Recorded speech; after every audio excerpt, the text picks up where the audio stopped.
So my name is Mr. Perrin. I am the orchestra teacher for Imago Youth Symphony Strings. Imago Youth Symphony Orchestra really grew out of the Imago Classical School here at Missio Dei Church. So that orchestra is kind of an extension of that. It's not a part of the school, but it's an outflow of that school and the church. And I always had a dream when I was younger to start a conservatory or some kind of music school. And there's so many kids at this church, and I was like, there was a super opportunity to, just start an orchestra. And so we did, right? And we've just been adding students every year. My primary goal is to foster that music independence, because in my experience, I've taught a lot of different private students, whether it's piano or strings. And something I noticed is that kids are deficient in independent knowledge. So when they're put in a real world context and try to perform independently, they can't do it. They need help in some capacity, whether it's counting rhythms or just knowing what notes are.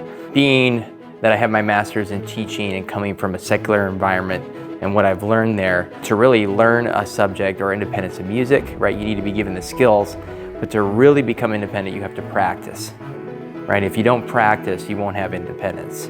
The methods I use primarily is a Suzuki method. He would teach hundreds of students together, and he would teach them all by ear. And that's how he taught them. Basically like you would teach Kung Fu in China. Same concept, but he just made it into like music. Or another method when I was taking choral classes is Cody. It's a lot about, there's 3 different steps to learning music in reality. It's a sound, first the student hears or sings it, or hears it as the teacher plays it. And the next step is for students to associate those sounds with symbols. I get students from that sound piece and then train them to read music with symbols. And eventually those symbols go away and then you have notation, right? And within that philosophical concept, it applies to all parts of music on various different levels. And that's always how you're teaching them.